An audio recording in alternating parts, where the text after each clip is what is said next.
All right, well, Valentine's Day is tomorrow, and lots of lonely singles like myself will be scouring dating apps in order to find a quick date. But what if your app isn't producing results? Well, dating expert Meredith Golden is here to help, and I actually gave her permission to totally revamp my dating profile. No, thank you, because you did this for me.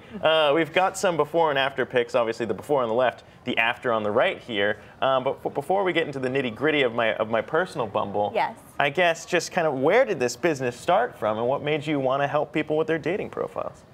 I was always doing this for friends, setting people up, having them get married. It was just a gift, and I never thought twice about turning it into a business.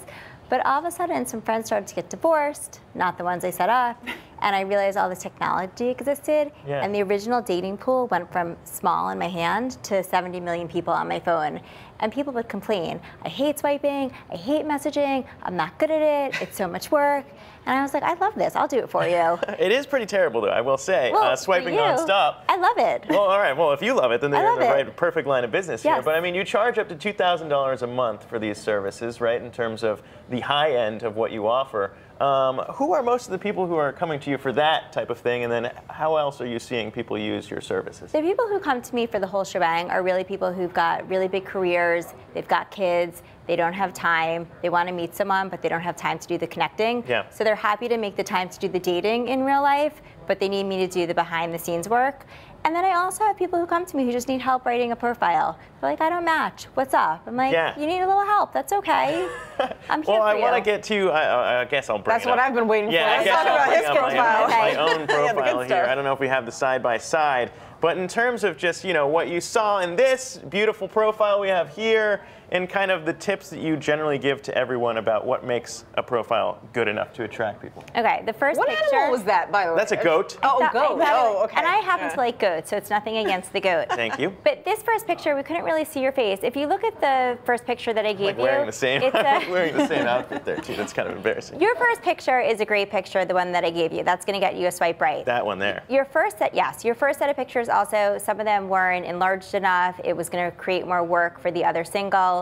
You had a group shot, couldn't really identify who you were. So stay away from group shots. Stay away from group shots. No one wants to play which one are you. Or if you're going to do a group shot, just censor out the other faces so that we know exactly who to focus on. Okay, but you had sunglasses on in one of the pictures, which is a deal breaker for me. All right, you don't like sunglasses. Fair enough. All right, well, what about the after? The after, you changed some photos up, and you also changed around the bio as well. Yes. Here's the after. What are your tips there? Well, the description is really used as a cheat sheet for the other single. And your original description, I think it said you worked in news, but we already have your career listed that you work in TV. So it's redundant. Yes, and I'm proud of you too. And the other thing you had was that you're a wedding that you officiate weddings, which I thought was great. So I kept the wedding piece. And then I added other tidbits. There's a picture of Pitbull.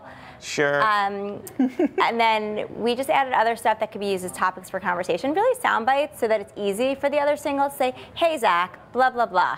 The other interesting, too, though, you said don't swipe on the weekend, so that was interesting. I also got to throw that one in there. But why not? Why not swipe on the weekend? Because think about it. If you get a message from someone at 8 o'clock at night, you're like, what are you doing? Why are you home on a Saturday night?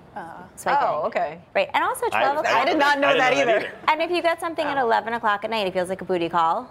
Oh, well, yeah. The time of the swipe matters. And then even during the day in general, you should be out and about, looking busy, active, like you have a full life. And so the person who's sitting at home, you know, messaging right away on Saturday to a stranger doesn't necessarily portray them as an active, busy person. So where do you fall on the hard to get conversation here? Is it useful to play a little hard to get? Absolutely.